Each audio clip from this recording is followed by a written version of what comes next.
All right, and we are now recording live. And, I just wanted to reiterate a point that I made in my announcement that when we get to the discussion portion of the course, which will be approximately half of the days once we get through this sort of intro material content, at that point, I will not be recording, the lectures and posting them, in part because I do want to encourage people to come and actually participate live in the discussions, which will be a part of your grade, I might add. And then in addition, I want, those discussions in particular to be free and open. I mean, I want people to feel comfortable expressing, their opinions as long as it's done in a respectful and civil manner. Therefore, I don't think it would be completely appropriate to post all of those recordings to YouTube for everyone to see. I'm all about transparency when it comes to me, but I do also want to facilitate free and open communication. So for today, the plan is for me to lecture and sort of get through some of this core content here, primarily focusing on chapter 2, going into a little greater depth than I did in the last lecture. And then at the end, I would like to jump to some of the sort of thought questions that you guys are going to be doing so you can get an idea of what those are going to be like. We won't have a complete, hour and a half or hour and of lecture, which can get a little grueling. It's one benefit of the asynchronous online. It's very easy to chunk that up into 15-minute increments, which is about what most people's attention spans can be. But on the bright side, all of these are still recorded, so you can go back and go through and find certain areas that you might have been temporarily zoned out on. So today's learning objectives are going to be pretty comparable to the ones that we had last time. I just gave you a brief scratch. I scratched the surface of chapter 2. And, now I want to delve a little more into that, which will be this lecture and the next one. But for both this lecture and the next one, the learning objectives that I would like you to focus on are to be able to compare and contrast the endocrine system and the nervous system and be able to describe key features of the former. I would like you to be able to compare and contrast the different classes of hormones based on their chemical structure. So, again, at this point, I'm not going to make you memorize every single hormone, but I would like you to be able to identify the different classes of hormones. Later, we are going to get into specific behaviors and their related endocrine systems. And at that point, I will require you to know the specific chemicals involved, but we'll do so in a much more directed fashion rather than making you memorize everything here just at chapter 2. I would also like you to be able to list all the major endocrine glands and where they are generally located. There, I basically just mean centrally or peripherally. I mean, really, they're just 3 centrally. I guess you could call the hypothalamus, the pituitary, and the pineal. I'd like you to be able to describe the hypothalamus role in regulating the pituitary. There are basically 2 tracks there through blood or through neurons. We'll get into that.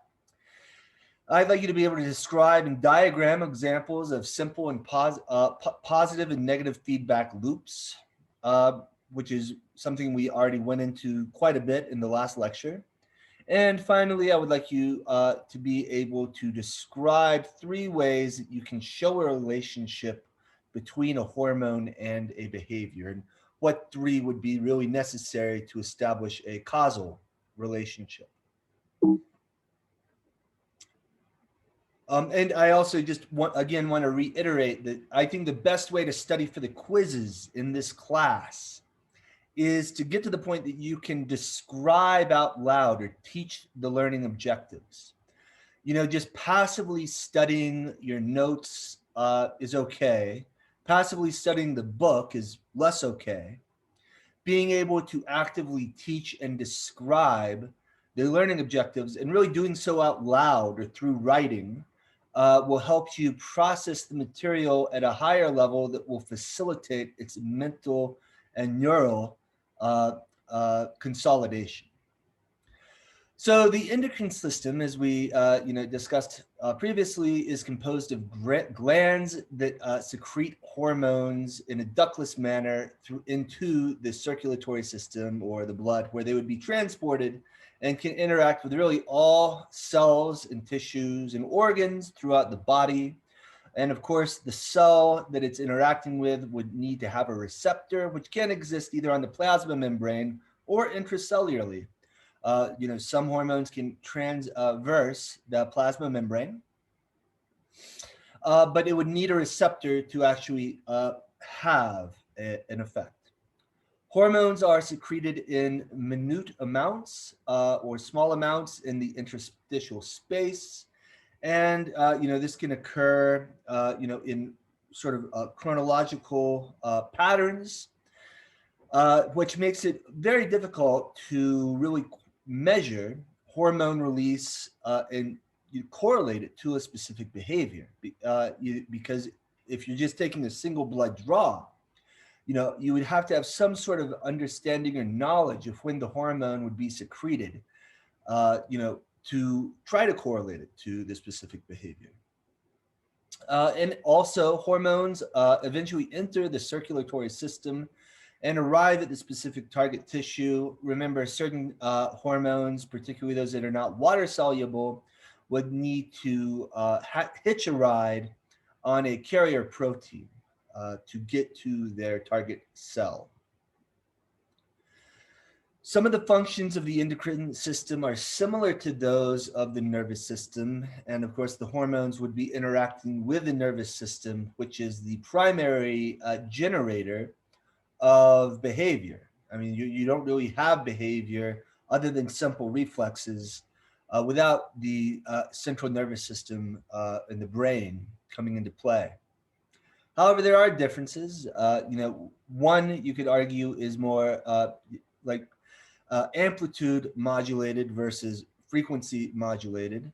The response of target tissue to hormones is usually slower and of longer duration than that to the neurons. And you can also think of, the neuron as sort of being more of a digital communicator, stop and go, 0 to 1 logic frequency bursts, whereas a hormone is more analog and more longer duration effects. There are some distinct chemical structures of hormones that are used to separate them into specific classes. We're not really going to go deep into the organic chemistry here, but I think just showing you and helping you understand the 3D characteristics will help you, dissociate the different classes pretty easily. So peptides and proteins are the building blocks for most hormones. Most are either a peptide or a protein and are usually referred to as peptide hormones. A peptide is essentially a baby protein, and I'll show you an illustration of that in a minute. Amines amine hormones are derivatives of the amino acid tyrosine, which is also the primary building block for the monoamine neurotransmitters like dopamine, which is also a hormone. And, the idea there is that dopamine would be a hormone in certain systems if it's released into the blood, and is a neurotransmitter in other systems where it would be released into the extrasynaptic space between neurons. And then, you tend to see redundancy of chemicals like this really throughout the body. Right? It uses similar comparable building blocks in multiple systems. And then finally, there are the lipids and steroids. Steroid hormones are produced by the adrenal cortex and the gonads typically. whereas peptides and proteins would be more associated with the hypothalamus and pituitary. The steroid hormones would be longer lasting and always need a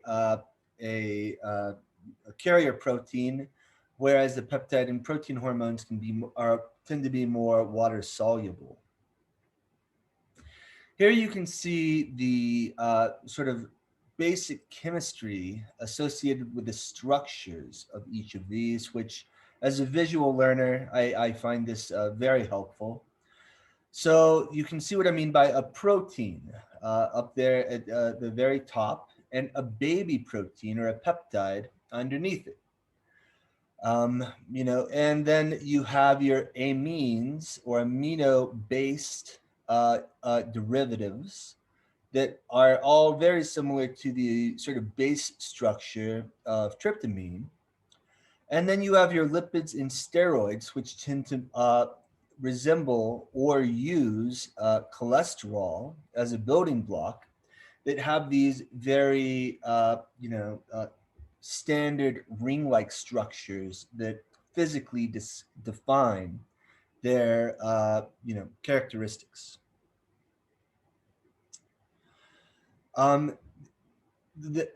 Hormones can control the rates of many activities in the body. The rate at which each hormone is secreted is usually controlled by a negative feedback mechanism, like we studied in our last lecture. For example, maybe you would have a thyroid releasing hormone being released to stimulate the release of thyroid stimulating hormone, which would then have an effect on the thyroid to release T3 and T4, and then increases in T3 and T4 could be detected at the level of, say, the hypothalamus, where it would then shut down the release of thyroid releasing hormone, and therefore function as be regulated through negative feedback. And the positive feedback example, which we will go back over here in a minute, of oxytocin stimulation would be the contrast of this. The example that I've used and will use again that I think is a good one is the suckling response, where alveolar stimulation around the nipple from the baby can lead to the activation of oxytocin release, which would then ultimately stimulate milk letdown to allow the baby to feed. There are three major patterns of regulation, of hormonal regulation. One would be including a non-hormone substance like insulin. So this would be known as what's known as humoral regulation, where a substance like insulin is released into the system, where it can act on hormones to actually regulate release directly.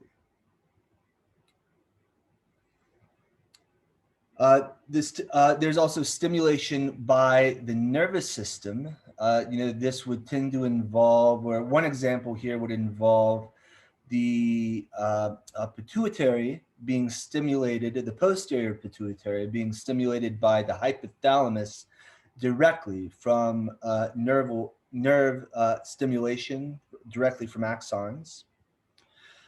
So, this would be more similar to what you learned in biological basis of behavior, where some sort of event, including stress or exercise, could lead to nervous stimulation, which would then directly stimulate hormonal release and regulation.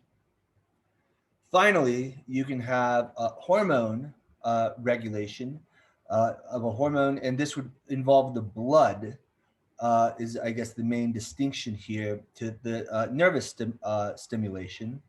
And I think you'll see this dissociation very clearly when we get to hypothalamic regulation of pituitary release later in this lecture. But the idea here is that rather than having direct, stimulation of endocrine release at, say, the level of the pituitary from neurons, it would then synapse directly into the posterior pituitary. You would have some sort of releasing factor, which could also come from the hypothalamus, but it would be then released into the blood, and therefore it would be a hormone. And that hormone or neurohormone would then stimulate release by activating receptors in the pituitary, specifically the anterior pituitary. And I'll get more into that dissociation here in a minute. You can already see it somewhat graphed here. The anterior pituitary actually receives input from the hypothalamus through blood vessels rather than directly through neurons through the fundibulum, as occurs in the posterior pituitary. So again, the main difference here is that there are three different mechanisms of hormone release. Humoral, which would be in response to changing levels of ion or some other chemical substance in the blood. It could just be, changes to pure ion levels like sodium ion, calcium ion, or also something like insulin that would be being transmitted throughout the system that could then directly act on receptors to alter the release of other hormones. In addition, you have neural stimulation of the nerves. Uh, and I think here just a very clear dissociation that will be relevant, to material we're going to learn later here, would be that this would occur through the posterior pituitary, which would be, in part. Yes. Oh, somebody have a question?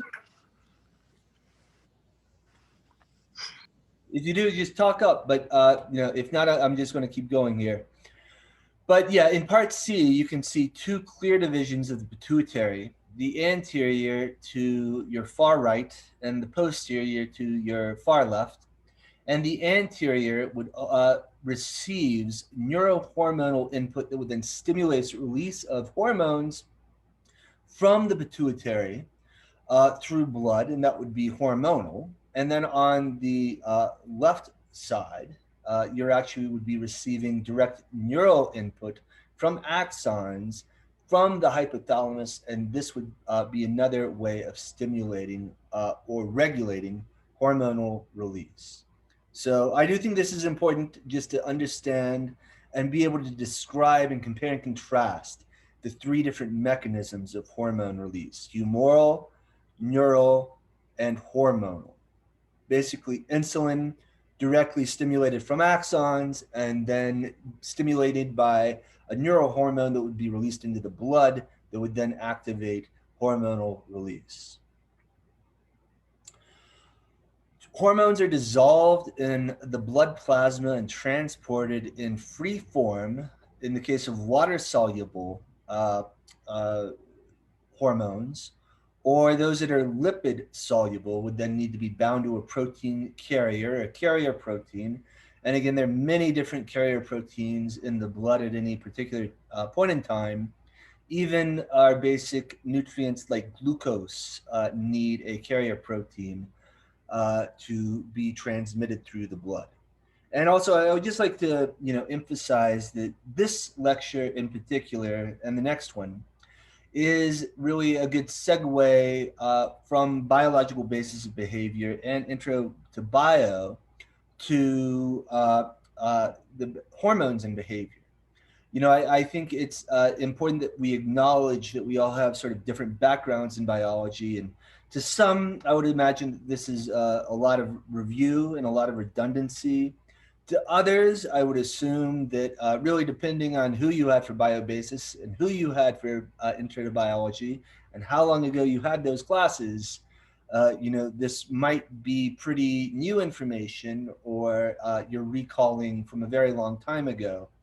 So, I expect that there are going to be different levels of comprehension here, but these should serve to give you all the biological basis or base biology that you need to really grasp the concepts that we're going to get into more specifically later in the semester.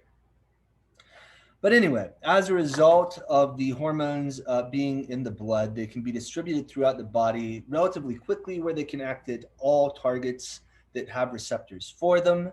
They would really be interacting with all tissues, organs, and cells because, well, those that are close to the blood.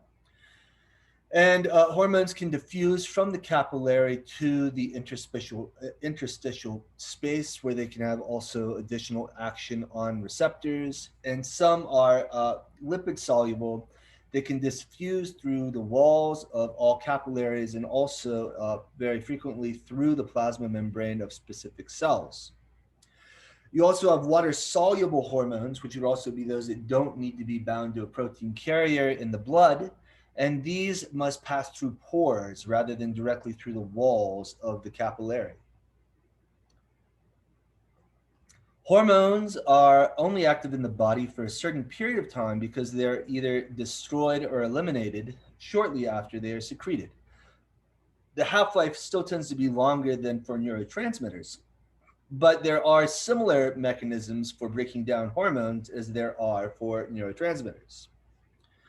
The half-life is a term that's very common in neuroscience and pharmacology, and it is by definition the length of time that it takes to eliminate half of the total amount of a chemical, in this case a hormone, that was secreted.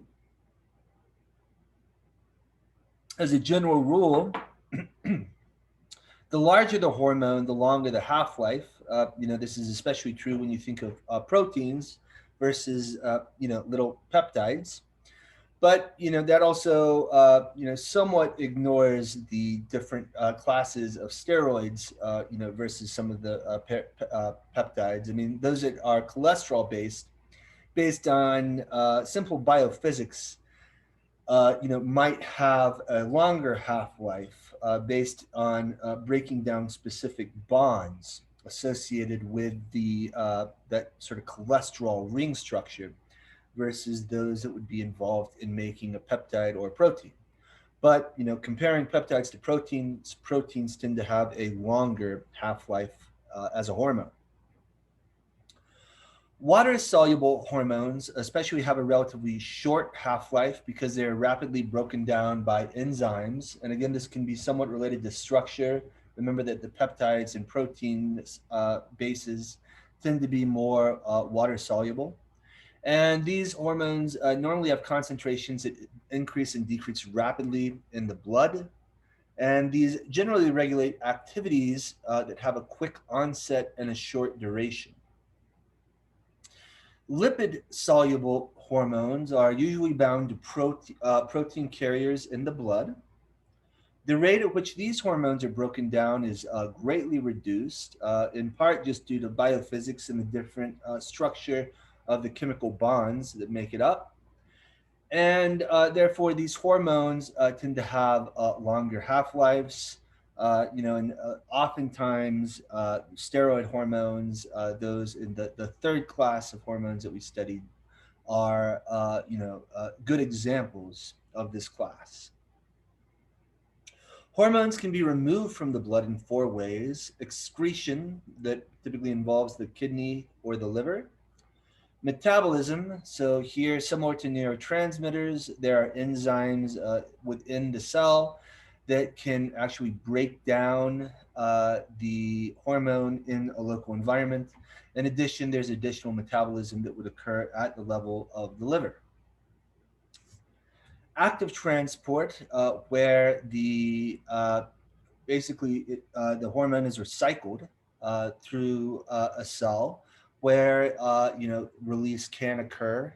This sort of repackaging is an excellent way that the body has evolved to basically self-regulate without expending considerable energy synthesizing every chemical new again. And conjugation, which is where water soluble molecules are attached to hormones that would then aid or assist in their excretion by the kidney or the liver. Ultimately, hormones, of course, would interact with their target tissues. Again, if there's no receptor, there's no effect. So, I mean, if there's no testosterone receptors, you can dump all the testosterone you want in there. It's not going to do anything without a receptor target. The receptors tend to reside either on the plasma membrane, or in the case of some hormones, it can transverse the plasma membrane. There are certain receptors that exist intracellularly that can lead to a variety of actions that we did go over a little bit last time, including protein transcription and translation, upregulation of specific receptors, and also changes in intracellular signaling cascades, which can produce a whole cacophony of changes, including activation of certain enzymes that then go on to produce multiple actions.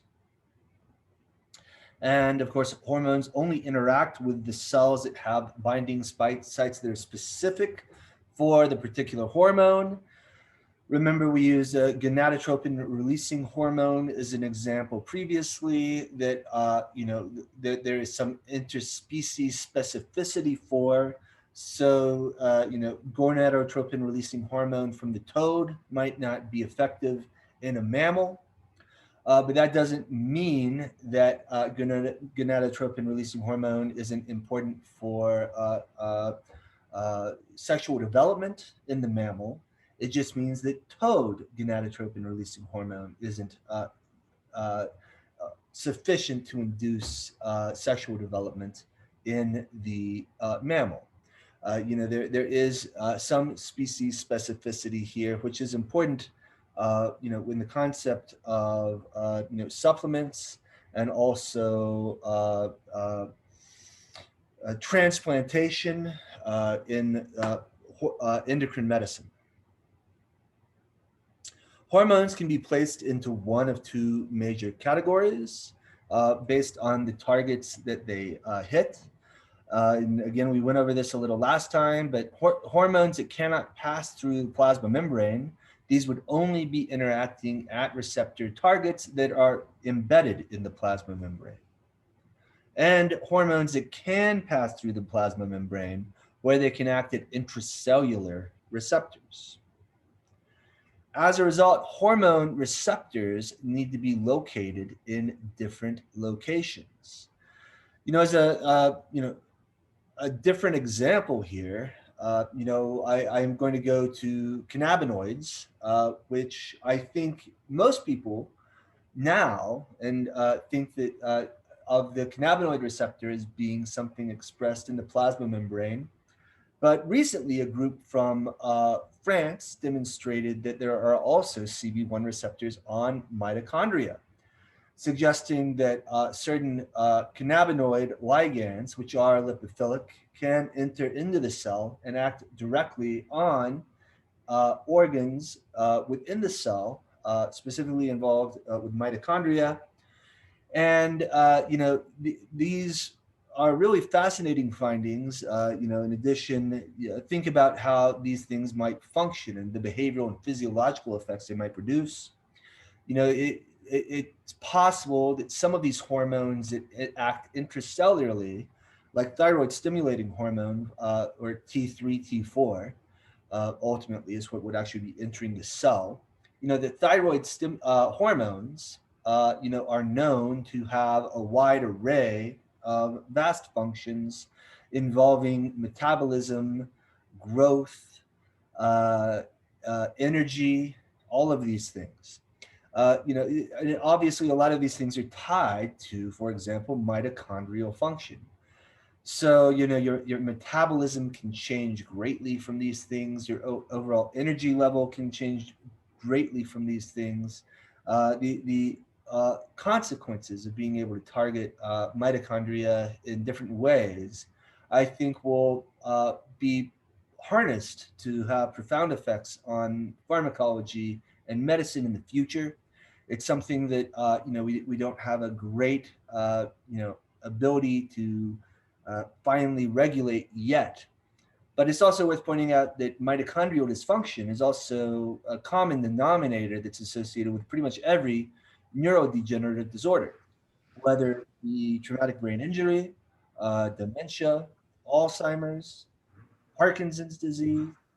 All of these are associated with mitochondrial dysfunction. So, if we had better ways to regulate uh, mitochondrial activity and possibly even protect mitochondrial function and prolong it, uh, you know, we could have, very powerful ways of regulating health and even metabolism in the future.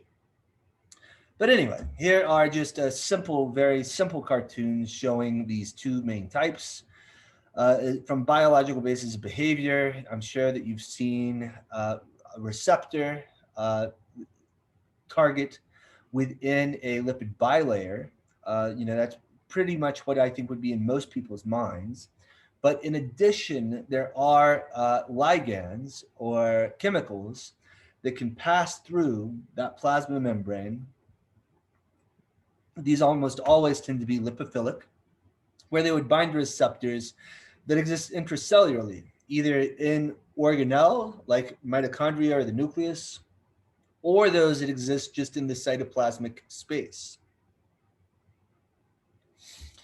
Some receptors are located in the membrane of the target tissue, like that plasma membrane we just saw in the cartoon. And here, after a hormone binds to the receptor would initiate a cascade of events that would lead to a response. These typically come in one of two flavors: the ion form, where you would see a pore open and ions enter the cell. This is very common in neural signaling. But more commonly here, we would have G protein coupled receptors, which actually have 7 transmembrane spanning units that compose them. But you would see an change in the activation of the G protein coupled protein, the G protein, which is typically composed of 3 parts. All 3 have to be there. If they aren't, it's what's known as desensitization, where the receptor would still be there, but not really functional. But if those are activated, they would lead to a series of intracellular events. Some receptors would directly alter membrane permeability, which can, for example, lead to changes in ion flux or ionic charge. And the ionic content inside the cell is going to have a whole lot of effects as well. For example, calcium can activate receptor targets intracellularly, like the IP3 receptor, and can also lead to the activation of a variety of enzymes that would then synthesize new chemical molecules that would go on to have many different effects. Here's just an example of an ion channel, one of the 2 main receptor targets that I described. So here, this is a serotonin ion channel. There's actually only one serotonergic ion channel, the 5-HT3 receptor. There are probably about 20 or so serotonin receptors. And they all tend to be metabotropic, which tend to have slower, longer, and more graded responses, because they would have to then activate the G protein, which would then go on to produce a signaling cascade intracellularly. But in this case, this would be the 5-HT3 receptor. When serotonin binds, what really happens is you see a conformational shift. So basically, these tend to be pentameric, meaning that they're 5 different units. So think of each of my fingers here as one interspanning unit. So when a ligand, or in some cases voltage, activates the ion channel, you see it open, sort of uncoil, to allow specific ions to flow through it. Some ion channels vary in how leaky they might be. But, let's just assume that, in this example, that nothing would be flowing through the channel until it has been opened by a ligand, in this case, serotonin, binding to it. Some receptors, as I just described, are also activated by G proteins. So here, a ligand would bind to a receptor, and again, these are typically 7 actual transmembrane spanning sections. Attached to the last intracellular component, there tends to be a 3-part protein called a G protein. All 3 parts would have to be present to actually elicit an effect.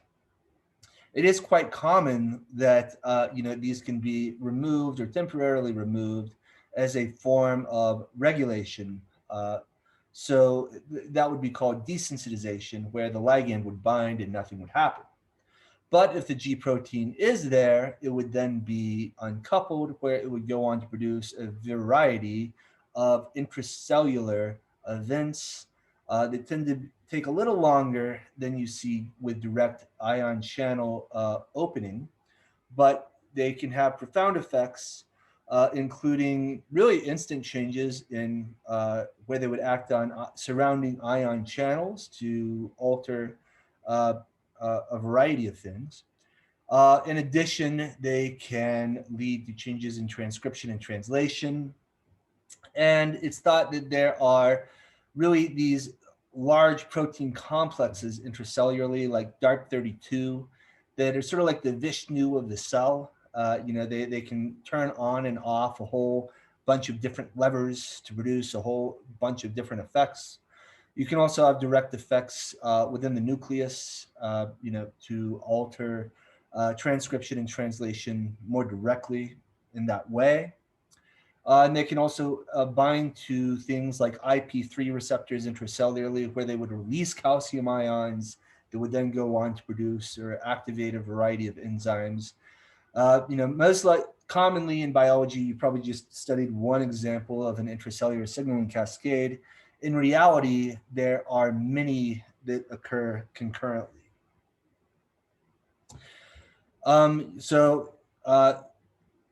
Some receptors are also intracellular and can lead to changes in enzyme activity. So here, the example would be either through a G protein signaling mechanism or through a hormone that can actually traverse the plasma membrane. You can activate receptors intracellularly and lead to the direct activation of enzymes. One example of many here would be diacylglycerol, in which case one enzyme that is known to activate is diacylglycerol lipase A. DAG is actually like the building block for diacylglycerol lipase A. But amongst many other things, diacylglycerol lipase A can synthesize the endocannabinoid 2-arachidonoglycerol. But that's just one of hundreds of concurrent effects that could be happening here. And some receptors are located inside the target cell. So again, these can be directly activated by a hormone that can pass through the plasma membrane. These receptors can either be located on the nucleus of the target cell or in the cytoplasm. There are also receptors located in specific organelles, like the mitochondria. Once the hormone binds to the receptor target, the effect of the hormone would take place intracellularly. Here is an example of, a hormone known as aldosterone, activating an aldosterone receptor in the cytoplasm, which then leads to the aldosterone receptor complex entering into the nucleus of the cell, where it would have a direct effect on transcription and translation. There are many endocrine organs. Really what we're going to do is get to the point that we're going through these more specifically and correlating them with specific changes in behavior and physiology. But, as a broad overview here, I think it's important to recognize that there are purely endocrine ones. that exist as organs and others that exist in cells in other organs. So the pure endocrine organs are the pituitary gland, the pineal gland, both of which exist in the brain in addition to the hypothalamus. So those would be the three that exist within the brain. The others would exist through the periphery. But the others that are purely endocrine organs are the thyroid, the parathyroid, and the adrenals, which really compose two glands, the cortex and the medulla, that can be dissociated based on the hormone classes or the classes of hormones that they synthesize and release. The endocrine cells that exist in other organs include the pancreas, the thymus, the gonads, the hypothalamus, and the gut. All of these have unique functions, but in general, they can alter metabolism and tissue maturation, ion regulation, water balance, immune system regulation, heart rate and blood pressure regulation, control of blood glucose and other nutrients, control of reproductive functions, uterine contraction and milk release. And remember, it's important to keep in mind that a lot of these are associated with balance. Too much or too little can be bad. It's all about maintaining sort of like that healthy balance. This is the picture from your book that really conveys a little bit of information about basic function of each endocrine system. We've already introduced this a little bit, so I'm just going to move on at this point. Again, I'm not going to hold you responsible for knowing every endocrine structure and its function at this point in time. I would like you to know the major endocrine functions, though, and whether they exist in the brain or the periphery. But the specific function and the hormones that are contained within them is what we're going to get to more specifically later. The pituitary and the hypothalamus are really a great example that conveys a few of our core concepts that I'm trying to get across here. So the pituitary gland is responsible for secreting 9 different hormones. And again, I don't need you to memorize those 9 yet. We will get there, though. Know that the hypothalamus regulates the pituitary secretions, though, and it does so in one of 2 ways, based on whether or not the hypothalamus is interacting with the posterior or the anterior portion of the pituitary.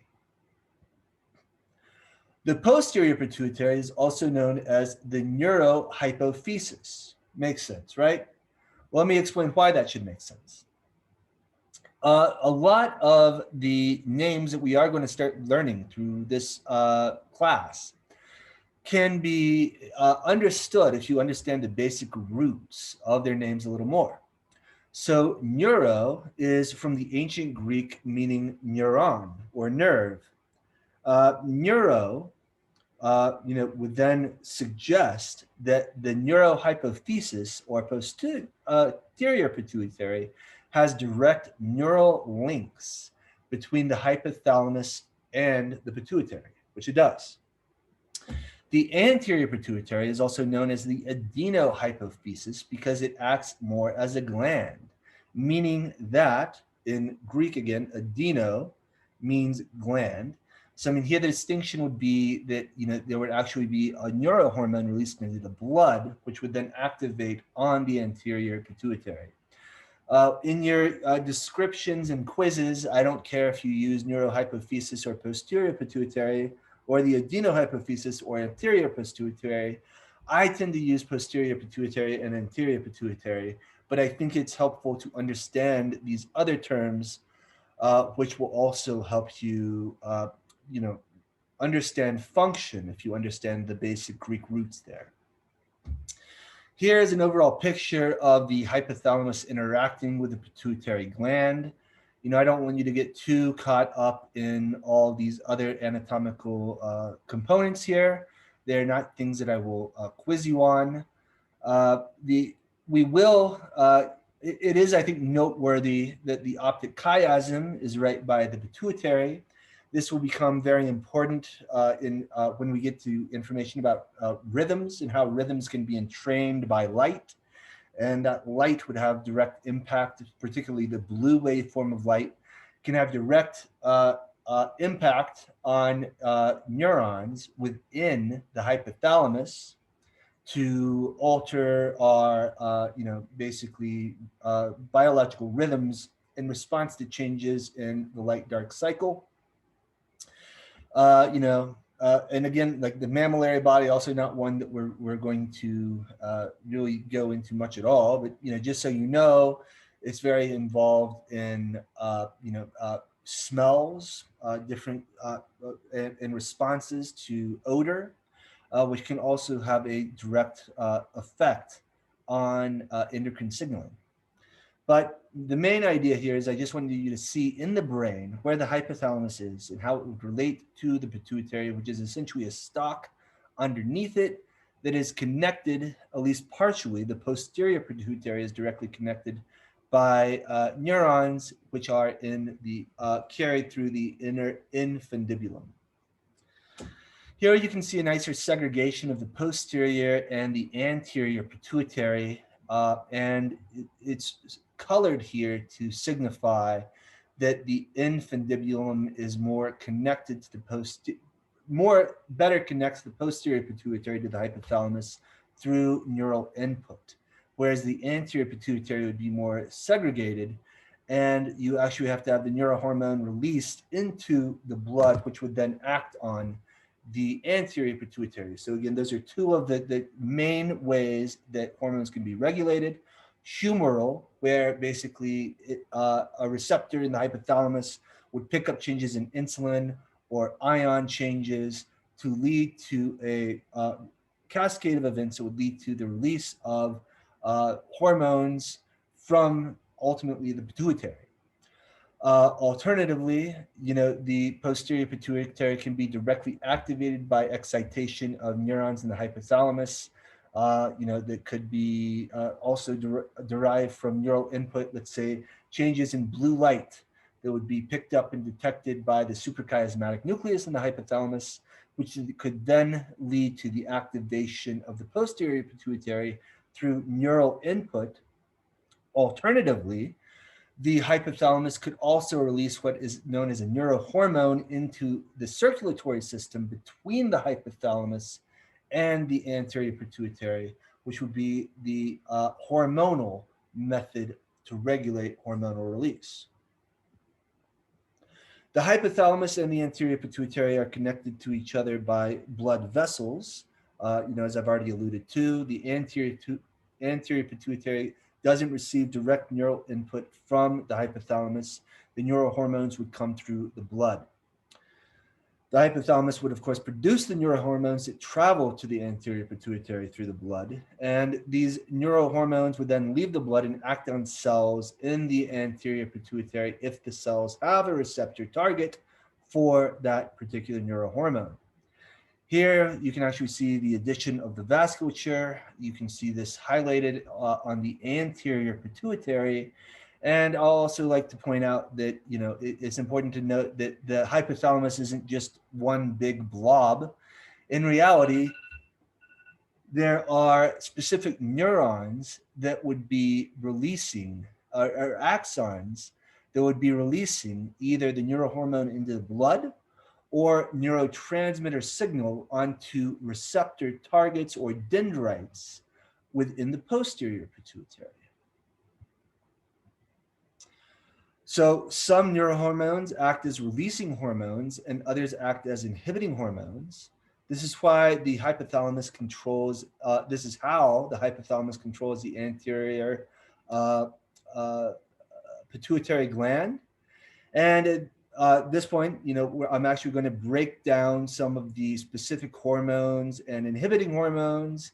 And before, just to give you a little, taste here, there are, 6 releasing hormones, 2 inhibiting hormones, and 2 other hormones with 4 different names.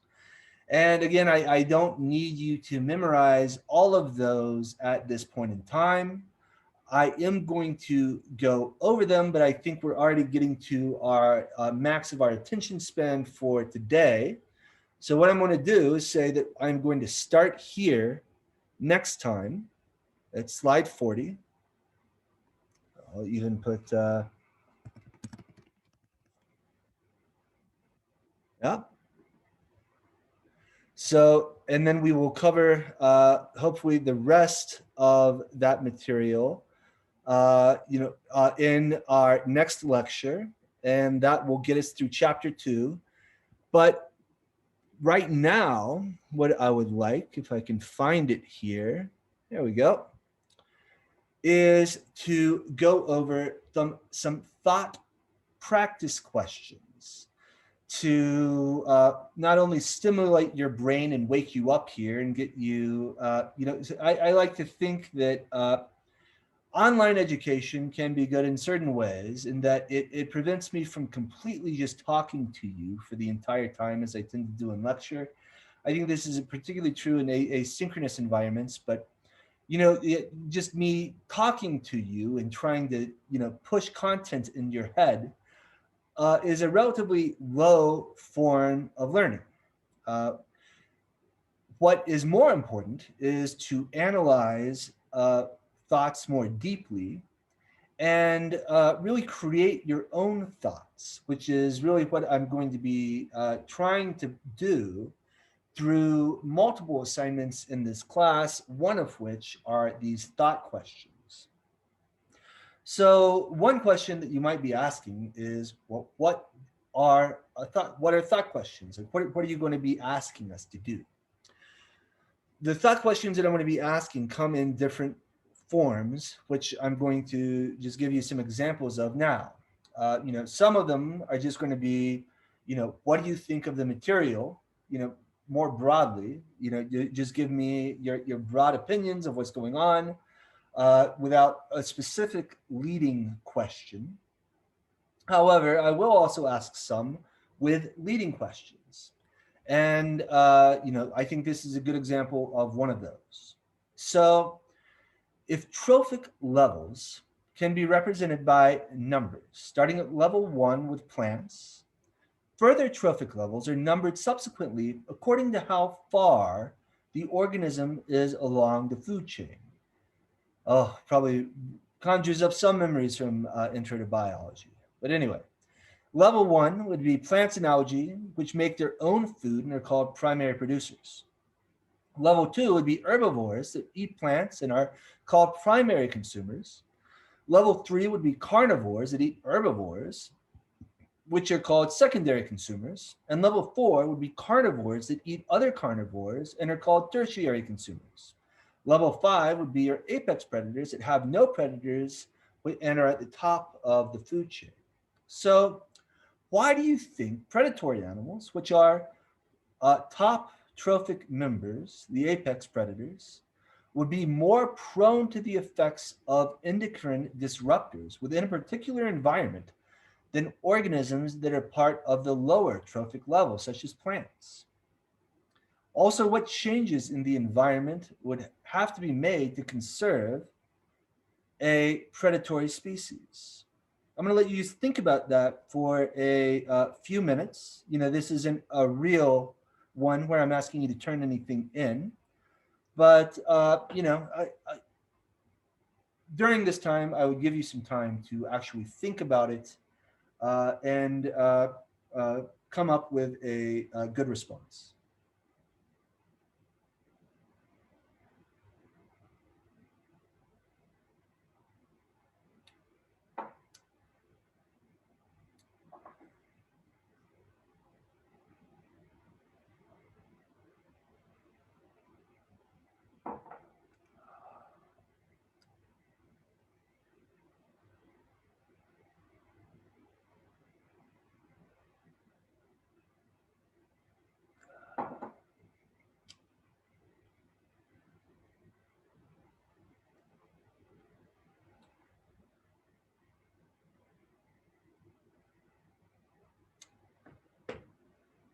I think of this as sort of stretching the mind a little.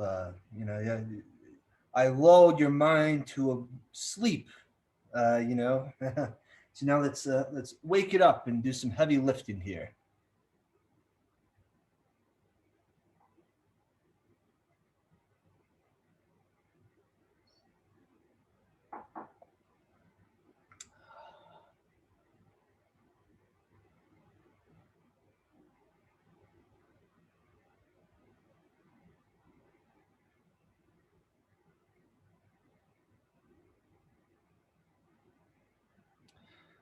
This is admittedly a hard one. It's not one that I would expect you to have a perfect answer for without having a little more content. But I think it is a provocative one that, at least is something you could think of.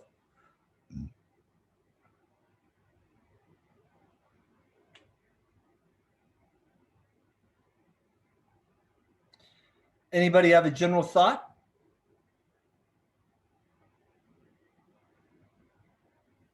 I want to say that the animals, predatory animals, are more prone because they depend more on the environment around them to survive, whereas like lower trophic level organisms like plants kind of already have everything given to them in the soil. So I think of like eating habits and even like reproduction habits. Brilliant points. No, I think that those are great thoughts, and are really spot on. Very good. Anyone else? I was thinking food, because it's kind of the same concept of when you eat a fish or a fish that eats another fish that eats another fish. They have many different like nutrient levels, but also like heavy metals and other types of disruptors that come from not only what they're eating, but the environment that the other animal or fish is eating. Very good. Yeah, Mercury came to my mind as well when I was thinking about this. Yeah, another excellent thought and example. Very good. So, in terms of the actual assignment, like what I would want, I wanted to give you some, like those are great thoughts, and exactly, really, the most important point of this is to get those thoughts across. But what would an A answer look like during the actual written assignment versus a B answer versus a not so good answer? Here would be a very thorough point that would be basically 100. Since predators are at the top of the trophic levels in an ecosystem, they will eat directly or indirectly many producers. Many of the producers may have some of the hormone disruptor in their body tissues. As they are eaten by the predators, the hormones become concentrated and they may be more adversely affected than producers within the same ecosystem. Or, in order to conserve a predatory species, it would be necessary to remove the endocrine disruptor from the part of the environment from which the consumers feed. For example, if the primary consumers live in soil, all contaminated soil will need to be removed or mitigated by some other method that either changes the endocrine disruptor into a harmless form or completely breaks it down. These went in very different directions, but were, incredibly thoughtful and based on like endocrine function and biology and logic. Here are examples of pretty good answers that get the majority of points, but like aren't quite as good as the hundreds. Animals higher up on the food chain would be eating plants or other animals that had the disruptor, and it would build in concentration in their system. More exposure to the disruptor would make them more susceptible to potential disruption of the hormone system, leading to poor health or behavioral effects. I think it's very good, especially, just spoken, like that would be great. But when you have more time, I think you could put together a slightly better, way of conveying that information at a little more deep level. So, that one might be a B plus. Here would be more of a B. To take the higher up animal, to save the higher up animals, don't let them feed on organisms that have been exposed to the disruptor. Maybe clean the water supply if it was in the water, affecting the plants, which was then affecting the herbivores and so on. Yeah, maybe this is more like a B, B minus. But again, it's a very different thought. I mean, like, I would expect that, a diverse, heterogeneous group of students, would be able to really take their thoughts in different directions, which is beautiful and how it should be. but the quality of the answer and really the level of detail that you go into can be very important in determining whether it is like a B minus or an A. I hope that helps. And here's one that I sometimes get that isn't so good. I have no idea what you're talking about.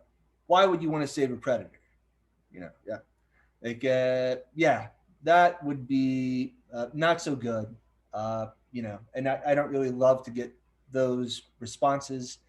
The metacognitive idea of these assignments is not to give you busy work or to annoy you or just to waste time. The idea of these assignments is hopefully you will recognize to make you learn it at a deeper level. Just memorizing content, memorizing the different hormones, these sorts of things is really very base level of learning. Like it's not really doing much for you, quite frankly. And most of you would forget the lists that you learn anyway, which is also why I really want to get into examples. Like give me a positive feedback loop, give me a negative feedback loop. How are hormones regulated? These sorts of things. There is going to have to be some rote memorization, but I want that to only be part of the learning experience in this class. The idea is really to get higher order learning, deeper thinking, rather than you just sort of regurgitating content. And these thought questions are one way to get at that. So, even if you are annoyed, don't write an answer like this. It's not going to work out well for anybody. Here's another example of a thought question. An experimenter is interested in the effect of a particular hormone on aggressive behavior in butterflies. It is hypothesized that butterflies fight because of high levels of this hormone. An alternative hypothesis is that the butterflies fight to guard territories, and potential mates produce more offspring in subsequent generations. If the results of an experiment rule out the hypothesis that the hormone is required for aggressive behavior, does that necessarily mean that the alternative hypothesis is true? Why or why not? I'll let you guys think about this one for a few minutes.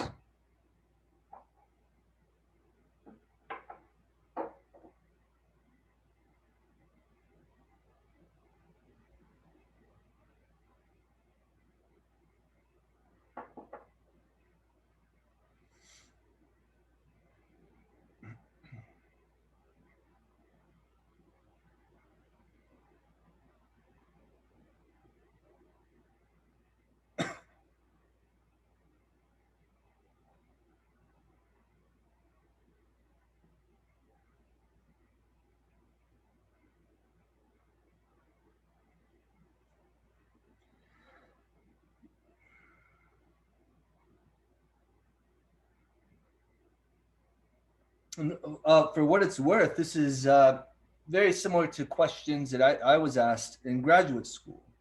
Like at the PhD level, it's very rare. Well, all graduate programs are different, but at least in my program, it was pretty rare to get a multiple choice test.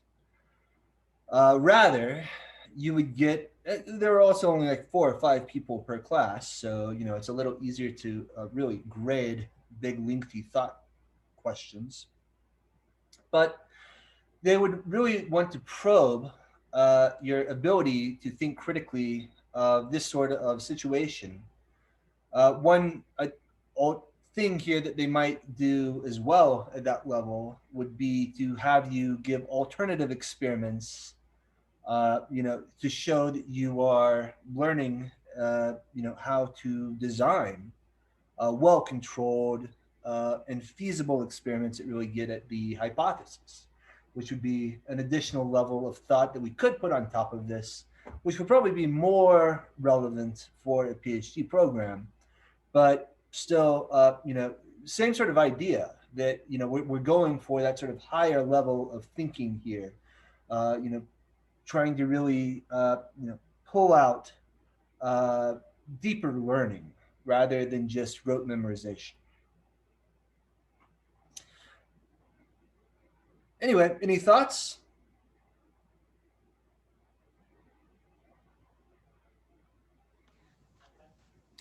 I would just say that simply that no, because each hypothesis is going to need to be tested individually. Yeah, no, I think that's a very good thought. And I mean, like, it's definitely something that you could expand on, in a written response. Yeah, like that. I mean, that's part of this too, is like, there's not always going to be like this perfect, like, it's always going to be B, yeah, like I would expect that many people could answer this question in different ways. And I think that's a great start. And then like you could expand on it more, which would be much easier to do, of course, when you have more time to sit there and basically write out a paragraph. Anyone else before I give you a couple of example responses? Perhaps it's just the environment that causes the hormone to increase more. So if, they're not facing a ton of threats, then the hormonal levels will be lower and vice versa. Absolutely. Yeah, no, I think that's a very important point. Very influential, even at the macro evolutionary level. You probably have heard stories of like, the Darwinian finches that, just quick environmental changes can result in, really effects that can be seen even within the same generation. And then those really probably through manipulating hormones and neurochemicals can lead to genetic changes that can really directly alter the genetic makeup of the next generation, and hence evolution. Yeah, beautiful. Well, I also just wanted to point out there that I don't seem to have my responses, representative responses there. But the only other thing, I think both of those examples were great and things that could be expanded on. And another way that you could have gone in that one that I've seen people do is that, they go into a lot of actually the methods that would be used to assess whether or not the hypothesis was valid. And you could really take it in a more methodological line of thinking. And again, there's not one right or wrong line of thinking. It's just, how deep are you going, and how well thought and articulated is your logic. Could it also have been like a differentiation between like correlation and causation? So maybe the hormone itself is not causing the aggressive behavior, but maybe like the other way, just kind of like the sex example you gave. Absolutely. Very good. And I mean, like, remember, we've even already sort of gone into like what it really would take to say that there's a causal effect of a hormone on behavior. So, I mean, like, would the experiment that we're looking at, like, does it satisfy those three criteria? Most likely it wouldn't. I mean, like, you would have to have multiple aims of the experiment to really get at whether or not there is a causal effect. And, experimentally you could get there, but how would you get there? Well, that would certainly take quite a few sentences, but that would be an amazing response, I would say. Very good. Anyone else? All right. I'll leave it here with just this last example before we start our open office hours. But, this will be the other flavor of thought question that I give you, which will, basically be like, as today, I've done a lot of talking this far, and really, I just want to hear from you.